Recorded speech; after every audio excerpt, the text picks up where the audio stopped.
the broken light beneath the ceiling. There was a time, not so long ago, when Caleb Morvan used to believe silence was a kind of protection. Not peace, never peace, but a dull sort of safety that hovered like dust above broken tiles. The apartment he lived in wasn't exactly a ruin, but the ceiling light had been flickering for 5 years and no one had ever come to fix it. That was the kind of metaphor Caleb didn't need to explain. Some people told stories with words. Caleb's apartment told it in cracks, in peeling paint, in the sour staleness of coffee cups that no longer got washed. Outside, the world spun like a roulette wheel stuck on bad luck. His building was pressed between a liquor store and a pawn shop, each glowing neon like vultures waiting for the next paycheck to bleed. Inside, time didn't flow. It leaked. Days blurred. His shoes had formed grooves on the hardwood floor, permanent pathways from fridge to couch to door and back again. Nothing changed, except the sound of footsteps in the hallway, heavier some days, lighter on others, but never comforting. People came and went. Caleb stayed. He was 43 and invisible, not because no one saw him, but because no one wanted to. And honestly, he'd gotten used to it.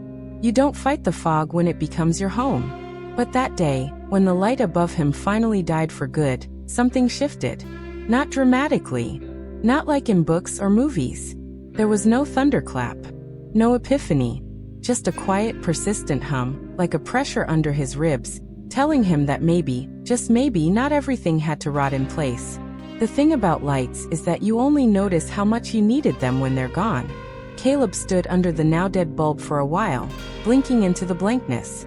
There was a stain on the ceiling like a collapsed halo. And for the first time in months, he looked at it not with numbness, but with a slow-burning kind of defiance. He wasn't a man of action, he didn't throw punches or make speeches, but something inside him reached, hesitated, and then moved. Not his hands. Not his feet. Just that invisible part people forget exists until it stirs, that part that remembers how to want something. He went to the kitchen and opened the drawer of useless things. Everyone had one.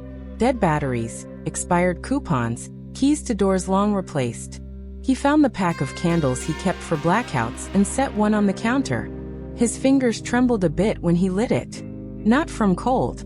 Not from fear. From memory. The smell of wax smoke brought back a night 15 years earlier, when his daughter, Myra, had turned 10, and the whole room was full of shadows shaped like laughter.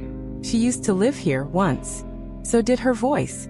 So did the feeling that the walls meant something. But then everything cracked. Divorce papers. Distance. Words you can't unsay even if you scream them backward. Myra had stopped calling. Caleb had stopped trying. Both convinced the other had given up first. Time doesn't heal. It just covers the wound with stories. But that smell, that tiny stupid candle, made it bleed again. And maybe that was good. Because if it bleeds, it's still alive. Caleb sat at the edge of his bed, which was just a mattress on the floor, and stared at the candle flame like it held a secret. His phone buzzed somewhere under a pile of old receipts and takeout menus, but he didn't reach for it. He just sat there, thinking of Myra's hair, the way she used to braid it with ribbons. He hadn't seen her in 8 years. That kind of silence becomes a disease. You stop checking birthdays. You stop hoping for Christmas. And worst of all, you start thinking that's normal. But under that ceiling, the one with the broken light and the stained halo, Caleb began to whisper things he hadn't said out loud in forever. Not prayers. Not apologies. Just sounds. His own voice, like a stranger knocking from the inside. Words without form, rising like dust in the candlelight. He didn't know what he was doing. But for the first time in a decade, he wanted something that couldn't be bought, pawned, or drowned in cheap whiskey. He wanted to be seen. Not forgiven. Not fixed. Just seen. As he spoke, the shadows on the wall moved, not because of ghosts or miracles, but because the candle flickered. That was enough. Maybe more than enough. He didn't need the world to change. Just one phone call. Just one reply. Just one crack in the silence to let him know that he hadn't already died in this apartment, and no one had told him yet. And as the candle shrank, so did his fear.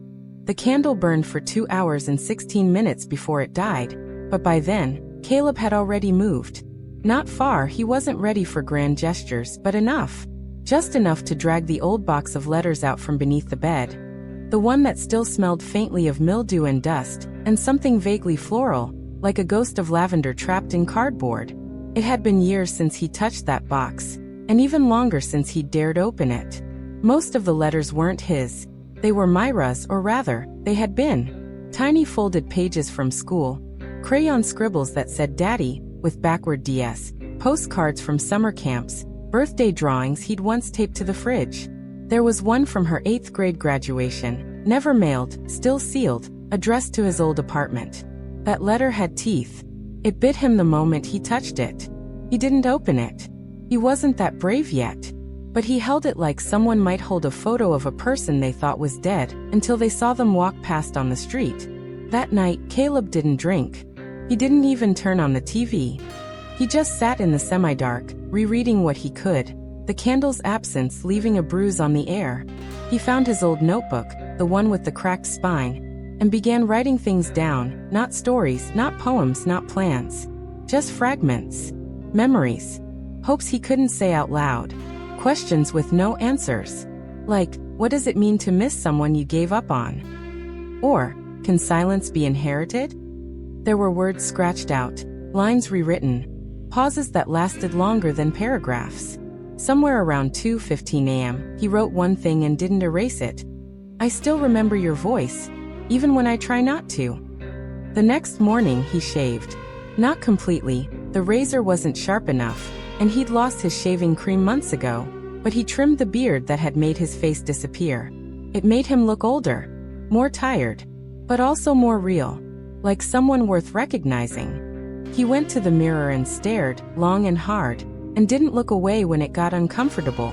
The light from the window was weak, filtered through dirty glass and foggy air, but it was enough.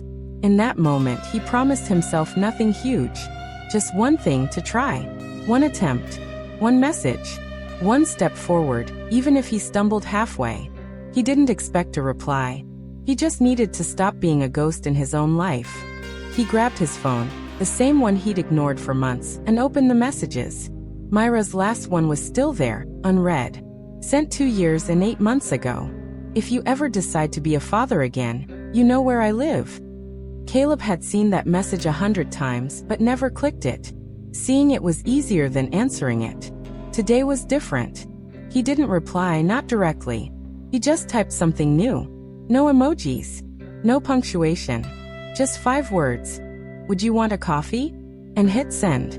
It felt like dropping a stone into a bottomless well. The silence afterward was crushing. But silence was familiar. What wasn't familiar was the trembling under his skin. The anticipation he hadn't felt since the day Myra was born. He remembered holding her for the first time, her eyes still shut, her fists curled like she was ready to fight the world. He had whispered something then, something stupid and fragile. I'll never leave you. And yet he had. Not with his feet, but with his silence. With his absence and all the moments that built her into someone else. He tried to convince himself that she didn't need him, that her mother had raised her strong, that she'd become someone better without his weight dragging her down. But it was a lie, and he knew it. Parents leave holes, even when they think they're doing it for the right reasons. Especially then. The hours crawled. The message sat there, unread. Caleb didn't check it obsessively. He cleaned the apartment instead. Not everything, he wasn't a miracle worker, but enough to notice the difference. He threw out the cartons of spoiled milk, swept the corners where spiders ruled, opened the window to let the air in. He even washed the mug that had cemented itself to the table. Every gesture felt ridiculous. Who was he trying to impress? Himself? Myra? God? Maybe all of them. Maybe none. But when he sat down again, the light hit the floor in a way that felt new. Not bright. Not warm. Just different. Like the room had shifted an inch toward being something that could be lived in again. That evening, just before dusk, his phone buzzed. He didn't lunge for it. He walked. Slowly. Carefully. Like someone approaching a cliff edge. The message was short. Black. No sugar. Caleb didn't cry. That would have been too easy. Too cinematic. Instead he laughed. Once. Rough and stupid and choked. Then he went to the closet and looked for the shirt that didn't smell like regret. The place they met wasn't fancy. No handcrafted espresso, no artisan cups. Just a corner cafe that looked like it hadn't changed since 1994, all scratched tabletops and flickering overheads.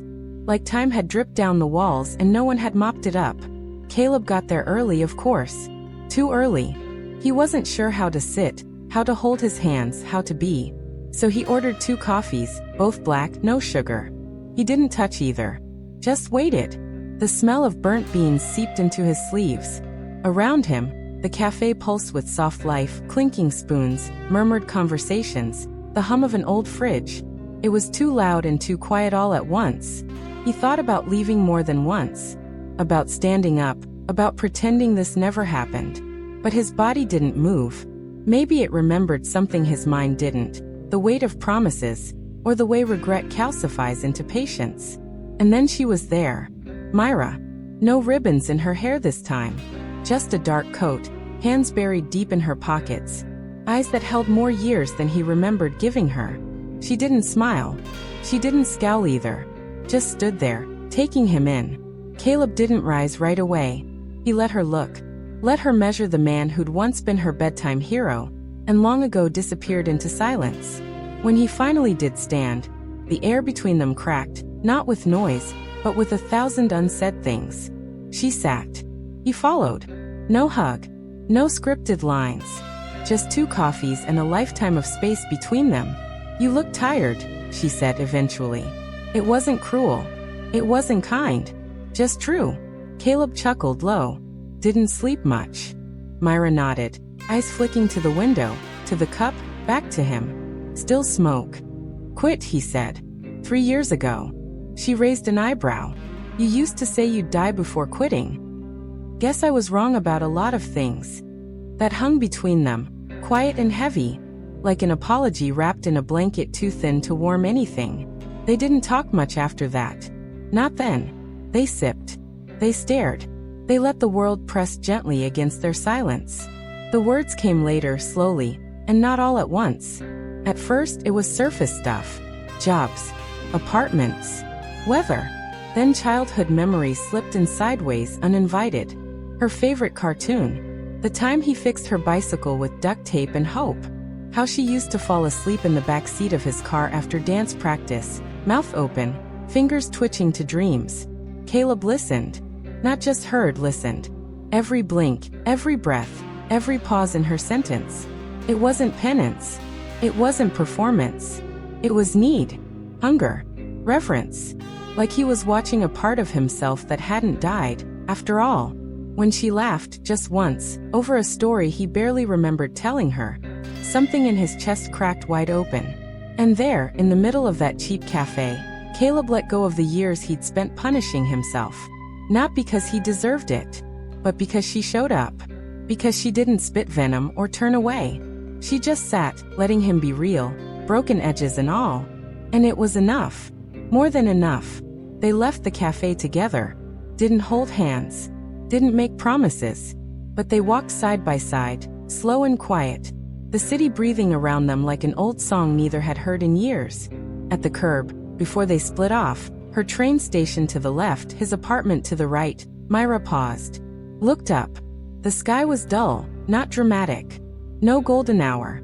No cinematic flair. Just gray, calm, honest. "You should fix your ceiling," she said, almost offhand. Caleb blinked. "I should," he replied. And for once he meant it. Not because of her. Not for redemption. But because there was still something left to fix. Back home he did it. Bought the bulb. Climbed the chair. Reached up with hands that hadn't done anything gentle in years. The new light flicked on. No flicker. No buzz. Just a clean, soft glow that made the room look almost new. He sat beneath it, notebook open, and began to write again. Not just fragments this time, but sentences. Full ones.